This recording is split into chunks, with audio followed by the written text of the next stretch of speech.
Abatuuze ku byalo okuli Wakiso ssaako ne Kakoola ebisangibwa mu ggombolola ly'e Nama mu disitulikiti y'e Wakiso bavudde mu mbeera ne bakola omuyigo kabinja k'abantu abagambibwa okutta abagoba ba boodabooda okukkakkana nga basseeko babiri omu n'ataasibwa poliisi.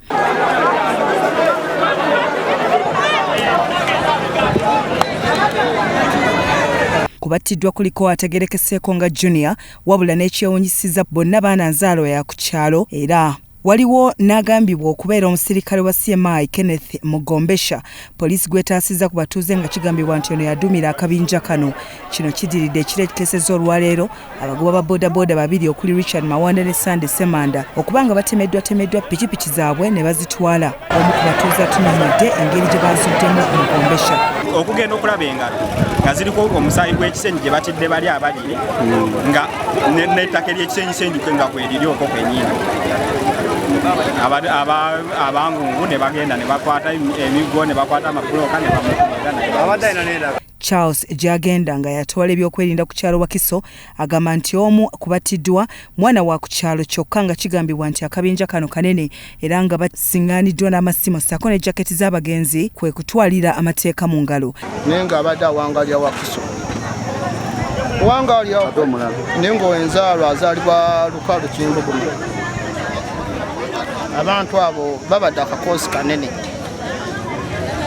Omu era abadde Wakiso akwatiddwa n'attibwa, omulala bagambye ali Saamuuka bagenze okumunoonya. Ye kansala w'omuluka guno Paul Kawombe asabye abantu okubeera bakkakkamu n'okubeera abeegendereza nga banokolayo abo be bateebereza okubeera ababbi nti bano bayinza okutwaliramu n'abo abatalina musango. Tusonge ki nga twegendereza nnyo. Tuyinza okuttiramu abantu baffe abatali baki. Sigamba nti abatiddwa tebalina musango, naye wakati mu kusonga kitandise okulengera tuyinza okusanga obuki obuzibu. N'olwekyo basebo ne bannyabo tubasaasira olw'ekizibu ekyo ekyaguddewo. Pikipiki zaabuze oba eriyo n'abalala ekibinja kyabadde akola nabo omulimu. Kale kyandibadde kitukolera bulungi nnyo. Bo abakulembeze ssaako n'abatuuze baliko bye bannyonnyodde ku mbeera eno n'okutya ku balimu mu kiseera kino era ne basaba buli muntu okubeera mbega wa munne. Buli omu abeera embega wa munne okumanya kati nze njagala ne mmanya kansala bw'atambula. Ayinza okuba nga kansala naye nga alina byakola ki ate nange nnyinza okuba nina byenkola nga kansala abikola ki. Oluvannyuma poliisi ya Mukono, Nama ssaako n'ey'embalala bazze okusobola okukakkanya embeera era emirambo gitwaliddwa Kabangali mu ggwanika ery'e Mulago ate ye ataasiddwa n'addusibwa ku poliisi e Mukono.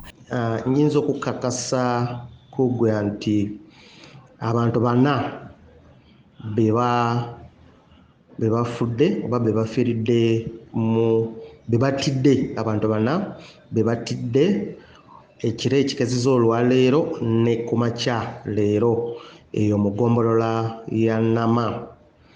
Babodaboda babiri be basse n'ababbi naye babiri. Bya Eric Yiga, Salt TV, Omunnyo.